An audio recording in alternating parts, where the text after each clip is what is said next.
दोस्तों मोटरवे चढ़ने से पहले की सूरतहाल, कई 100 ट्रक जो है वो लाइन में लगे हुए। इसकी वजह क्या है, चले आपको बताते हैं। जी बिस्मिल्लाहिर्रहमानिर्रहीम। जो ये आप रश देख रहे हैं, ये रश जो है ये मोटरवे से चढ़ने से पहले सारी ट्रकों का रश है।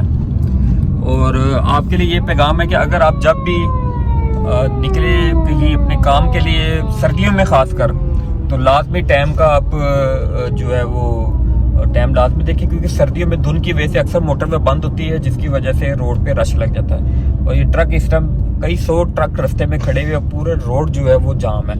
अब ये मोटरवे की तरफ रवा दवा है, आगे से मोटरवे शुरू हो जाएगी और यहाँ आके जान छूटी है हम लोगों की। बहुत शुक्रिया।